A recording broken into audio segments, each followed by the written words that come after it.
guys, it's M4J here, and welcome back to the second part of this build here on New Gardcity in City Skylines. So last time out we started the rebuild of Lafayette and Shoreham. My assistant thinks I'm talking to it for some reason.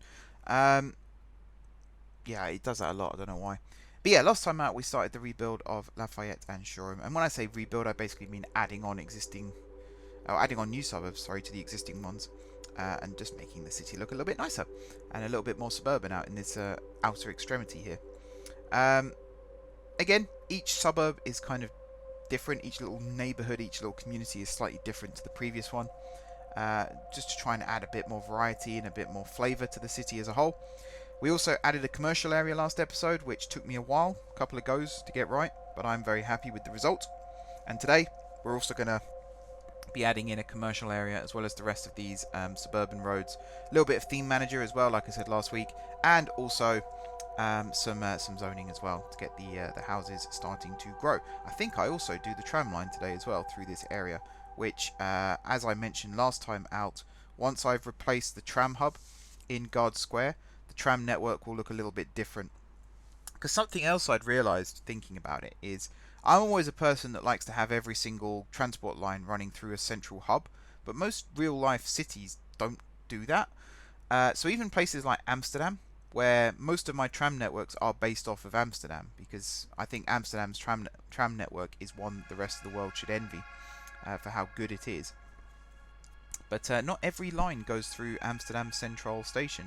In fact, there are a couple of lines, I think it's 2 or 3, that avoid the city centre completely, and they sort of go from suburb to suburb. So that's something else that I'll be looking at doing, just for a little bit more realism, is not having every single tram line go through Guard Square. A couple will bypass Guard Square completely. They'll still run through the city centre, but they'll run on the second road that we have, that runs down towards the interchange that we built a couple of episodes ago, and Somerset Avenue. So that'll be one version. There'll be another version that doesn't go through the city centre at all. It'll just go from suburb to suburb. Plus, you know, we will have maybe an express tram that runs from the airport to Guard Square. It'll probably call it a different tram stop at Guard Square for that reason. And I imagine it won't be tram as such. It'll be more segregated light rail, which is something that was suggested on the Discord recently about have I considered splitting the tram from the streets. And yes, the answer to that is yes, I had considered doing that, but not with every line.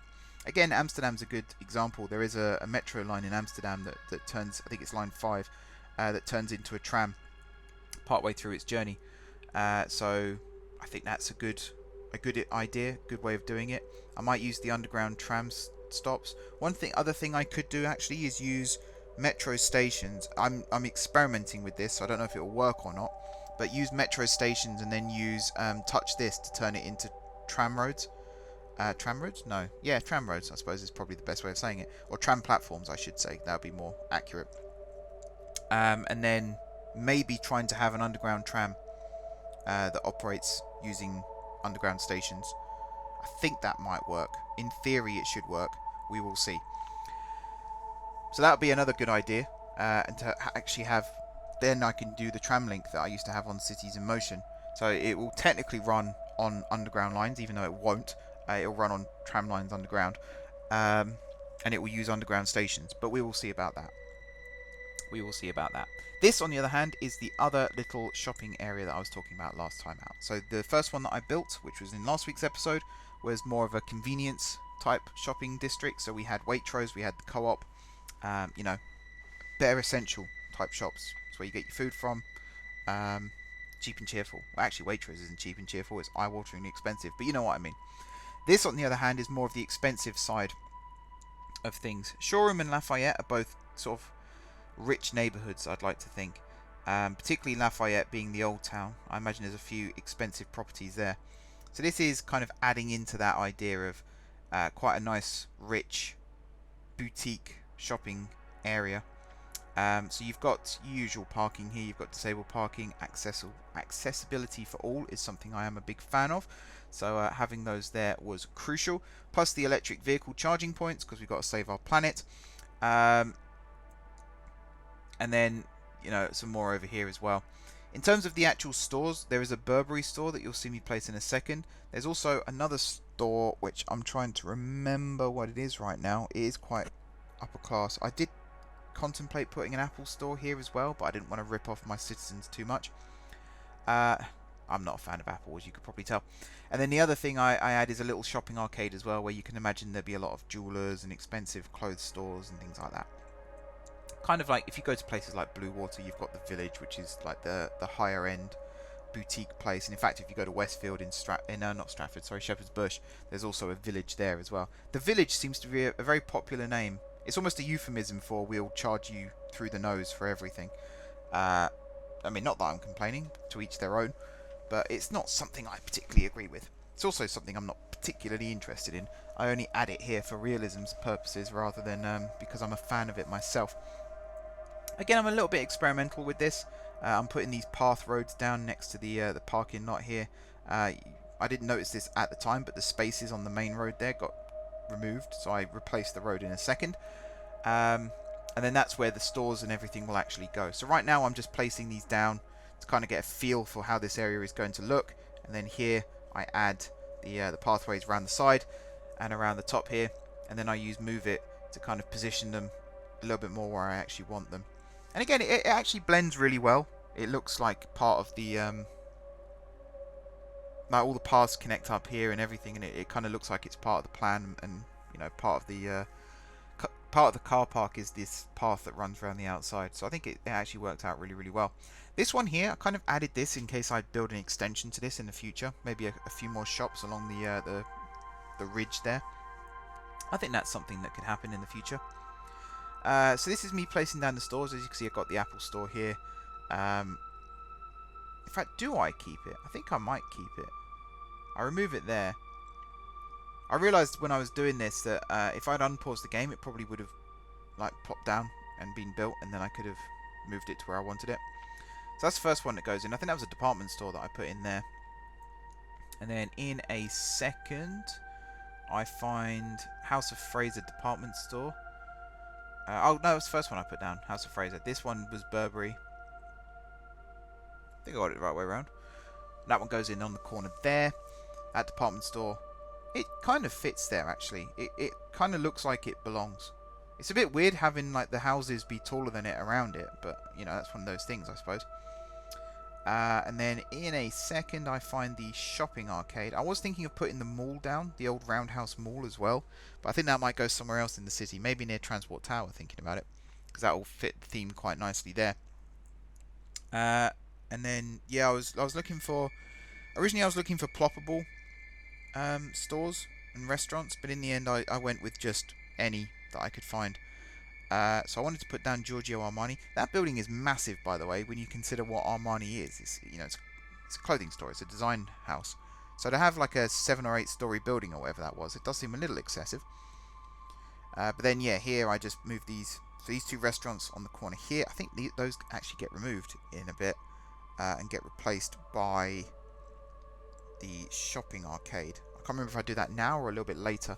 That beach restaurant gets removed because I realised when I placed it that it actually just has grass underneath and not, you know, what's the word I'm looking for?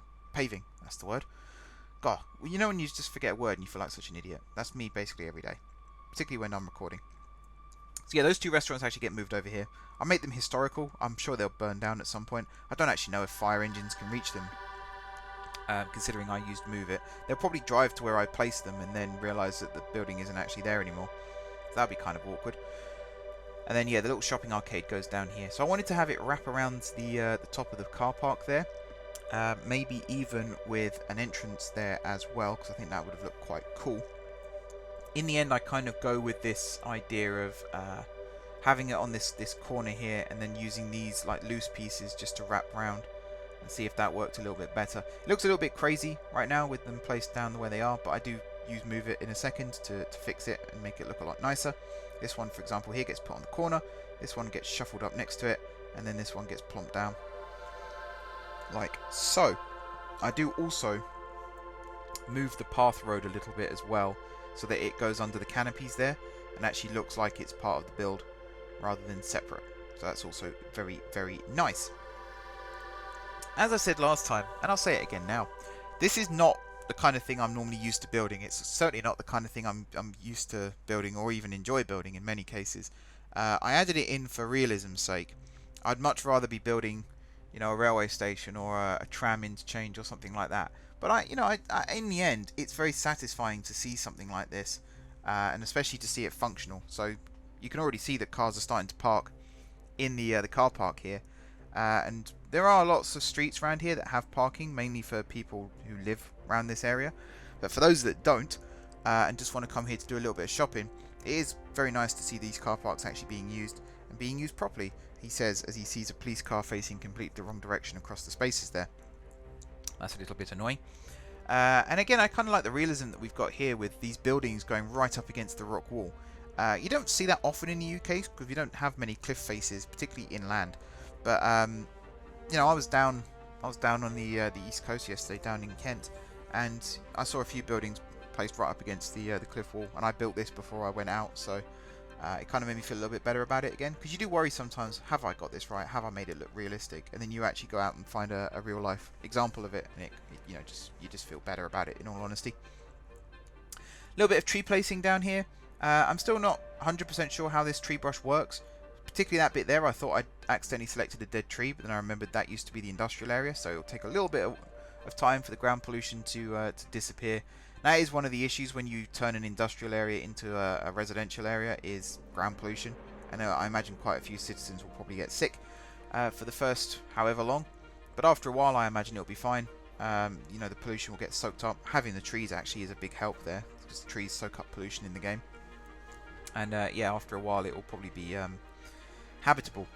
It's not like Fallout, for example. It's not an apocalyptic wasteland or anything. It's just a little bit of ickiness from where there used to be a power station or a factory or whatever it might be. And actually, again, where I live, there's a lot of old factory places that have now been turned into residential. Sometimes they've knocked a building down and rebuilt it. Sometimes they've just converted an existing building. It does happen, especially again in London. If you go down to Docklands, a lot of very, very expensive apartment buildings are former factories and warehouses that have been converted. So it does very much happen, and as long as it's done properly and everything's done above board, health and safety wise, I don't see any issue in it myself. And New Gardcity again, no different. A little bit of redistricting here. So you'll see now this main road here is actually the border between Lafayette and Shoreham. So the boutique shopping place is in Lafayette. The non-boutique shopping place is in Shoreham. Make of that what you will. I think Lafayette will be more, a bit like the lanes in Brighton. It'll be the more upmarket but classic, like traditional shopping area, whereas Waitrose and Co-op is very much more modern, or at least more contemporary. I think contemporary being the right word. Maybe I'm reading too much into this. I always hate that when I watch like a Planet Coaster video and someone's just banging on about architecture. And I think, hang on a second, am I watching a theme park building game here, or am I watching, what The Sims was originally meant to be back in 90... God, what year did The Sims come out? 96, was it? Something like that. It's a very old game. But yeah, you can kind of see, I tried to keep my district boundaries on main roads. It kind of works. Not always, but it mostly works. So I'm quite happy with that. And as you can see, Shoreham is massive. It's probably the largest district in the city right now. You've got really small ones, of course, like Guard Square, and I mean Plint Bridge is pretty small right now as well. So extending that will be a sort of priority. But yeah, Shoreham's massive. It's really, really big. I think maybe the container terminal is bigger. And speaking of the container terminal, that's something else on the to-do list regarding a rebuild. Because it's just, I mean, I try not to show it on videos at the moment because the traffic is just ridiculous. Actually, the failed build that you saw, that you would have seen from for next week's video, which will now have to be something else. One of the things I did in that video was put down the new office area, the new office park, just off of Shoreham here. And then I went to the container terminal and dezoned the entire thing, so there's no industry there now at all. And the reason I did that, for two reasons actually. First of all, I hate it and I want it to go, and the only way to really make that happen was to burn it, or dezone it, so I dezoned it, although most of it had already burned anyway. And then the second thing was I wanted the office park to grow, and one of the ways to do that is to create industrial demand. So if you reduce the amount of industry you've got around the city, then you know the offices will spring up instead. We have a huge demand for residential. You can even see it here. And when I was recording the failed video, I still had a huge residential demand. I'd quite like to see enough people moving into the city that we end up with a demand for commercial and industrial again, because we've got these big areas at the moment that are just empty because nothing's sprung up. So I'd like to see that change. And I'm just looking at this area actually, this scorched earth area. I wouldn't mind sticking a big park in here as well, just to kind of breathe new life in. In fact, yes, I do spring a park down. There we go. And again, these trees in this park are very heavily polluted, so that's not the greatest thing to see. But yeah, we'll see how that looks once the buildings spring up and everything like that. I do add some more parks around here as well, just to try and make this look a little bit nicer. In fact, I put a nice plaza down there next to the co-op. Very nice, very, very pretty. And some other little parks here and there. I also put down fire stations, police stations, schools, clinics, that kind of thing, just to try and make it look a little bit nicer. This here as well, I kind of don't like that. I hadn't realised, because again, when you're like top-down view, you don't really realise the topography of the land. I mean, it's only when you zoom in you suddenly realise that you've built a road on a 45-degree slope. I'm starting to learn again using things like Node Controller and Move It. You can flatten out roads a little bit more, or you can create it so that it's not using flat junctions. And actually the flat junctions tool is probably the best addition for me in terms of Node Controller, which might sound a bit crazy. Some of my road layouts looked really ugly in the past, where I was desperately trying to make it look nice. Like, look nice in terms of slopes, but ends up looking bad in terms of pretty much everything else. So to have a way that I can have a bit of both, basically, and just turn off flat junctions. I'm amazed that isn't a feature that's in the game, and that had to be modded in. Because most mods do make it into the game in an update, and I'm pretty sure Node Controller, it might be new, thinking about it, but I'm sure it did exist before Sunset Harbour. And it's kind of a no-brainer just to have the option as to whether you want flat junctions or not. And it's a shame that Node Controller doesn't seem to work with rail and trams in my game. Maybe it does with yours. If it does, let me know how to make it work, because I'd quite like to make it work with the metros so that it's not flat junctions there either, so it can just go on a natural slope from a bridge to a tunnel, for example. So this little thing I'm building here is this Tram Stop, which is kind of a major interchange in this part of the city. It's the entranceway to Shoreham, but it connects the trams here on this roundabout up to the metro slash underground and the bus hub that I've built sort of in the entranceway to Shoreham as well, just off to the left hand side. You can see the underground tracks there. It's very, very pretty actually. I've done a first person ride through of this section of the city. I was kind of worried about this roundabout, what it would actually look like, but it seems to work really, really well. So I'm very, very happy with that. But yeah, very, very happy with that. And you know, the pathway here also functions really, really well. I put some other little bits and pieces down, I think, in a second. The way the pathway connects up over here as well, I was quite happy with. And it's functional. You know, people use it. They actually cross over onto the central section here to get onto the tram. The tram is very, very busy, as you'd expect. We do have a lot of people living in the city. It's 92,000 at the moment. I think at the end of the failed recording, it was up to 96,000, I think. I might be wrong there, though. And this I'm building here is just the little tram loop. This isn't permanent. This was just me building this so that I could test out whether or not the tram actually worked. And something else, I've actually had this in my game for ages and completely forgot about it. You'll see when I redid the Magic Roundabout, I built those like bracket-shaped roads to have the tram dip down underground and back up again. I don't need to do that because I actually have an avenue where you can build LRT tracks through the centre. So I should probably replace at least the one that comes into Shoreham off the Magic Roundabout. I should replace it with one of those avenues, and then I don't have to worry too much about how the tram looks, because I had quite a short space in which to bring the tram back up to ground level, and it kind of shows. So if I use that avenue properly, I think it'll be less of an issue. So that's again something else that I will go back and do. I'll probably do that off camera, to be honest. One of the things I'm really struggling with this game again is loading times. And I have to change my recording settings when I'm playing Skylines. So for example, when I'm playing the F1 game, I have to use the processor to capture because the graphics card is busy rendering the game. Whereas with Skylines, I have to use the graphics card to capture because the process is busy processing the game. It's a very... I wish there was a button I could hit, and again, maybe there is. If someone knows, they can tell me. I wish there was a button you could hit which just did presets, so I could do like the Skylines button when I'm recording that, and then once that's done, I can hit the F1 button and record that. So at the moment, I am chopping and changing a lot. Maybe that's one of the reasons why the recording failed the other day, was because I got my settings wrong, because I didn't set it up quite right. This is me putting down the tram line now. You can kind of see the route that when I said it would avoid the city centre, you could see that route that it was taking. So it would go by the yards, which is the new shopping area down by Guard Square Station. It would go that way and connect to Guard Square that way, rather than going through Guard Square itself. Now that we've got this new underground tunnel going into Guard Square, I think it does work a little bit better. One thing I am going to do with Guard Square Tram Station, at least, is replace it with 2 platforms rather than the current 1. So it's technically 2, 1 in each direction, but I'm talking about having 4 platforms total, 2 in each direction. I think that will work a lot better, and maybe even segregating it a little bit more. I'll see about that. But yeah, this tram line is placed. It's a temporary one. It's not permanent. There's a lot of rejigging I still want to do with the tram lines, particularly coming off Varsity Island here as well. We have that 4-way junction for the trams, and I don't particularly want that for much longer, so I'm going to change that slightly. I think I'll have it be a T-junction, but I'm not quite sure which way it will face yet. We shall see. I mean, I'm kind of coming up with ideas as I'm looking at it, actually, so we'll see about that. But yeah, the city's looking very nice and very good now. Hopefully this area here where the trees are a bit dead, that will spring back to life shortly.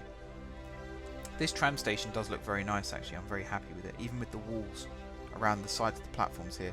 I put a little bit of ploppable asphalt down here as well, and a little bit of surface painter just to really finish it off, and it looks very nice. So again, very happy. Let me know what you think of it down in the comment section. Do you like it? Do you not like it? If so, why not? Be as honest as you like. I'm a big boy. I can take it. Yeah, I'm a big fan of this. I think it looks really nice. The city as a whole is starting to look really nice. So definitely happy. Little touches. That's all it's been for this project, really. The city as a whole, just little touches here, little touches there. It makes a massive difference. So very happy with how it's all turning out. I'm not really sure what's going on with the surface painter here as well. It's a bit weird. It kind of like deletes path while it adds path. I'm not quite sure what that's all about. I didn't want to tarmac this whole area, so I kind of had to just do little bits and leave it in the end. So like that section there, and then that section there. Because you're not supposed to be able to walk around the inside of this roundabout anyway. You're only supposed to go down the bridge and onto the tram platforms. That's what this whole thing's for. So it kind of works now. It's a little bit better, and it connects up nicely to the station. I might build a bridge on the other side as well, connecting to that road, just so people can enter it from both sides, and then they're not crossing over the main road on the roundabout. And yeah, again, very happy, very happy. And just plop some trees down in here. Too many trees, some cover the tracks, which wasn't particularly good, so I had to go through and remove those. But overall, good build. I think this is probably, every time I do a new build in the city now, I say it's my favourite build so far. I wouldn't say this was quite my favourite build. There were other sections of the city that I've enjoyed building, actually, compared to this one. The Magic Roundabout, especially a couple of weeks ago, that I enjoyed that a lot more than this. But that doesn't mean that I didn't enjoy this. And actually seeing the result of it, just sitting back and watching the city grow, which is something I did after I recorded this, it was really satisfying just to sit and watch. I think overall it's starting to look really nice. And there's a lot of Skylines videos that I've been watching from people who are far better at this game than I am.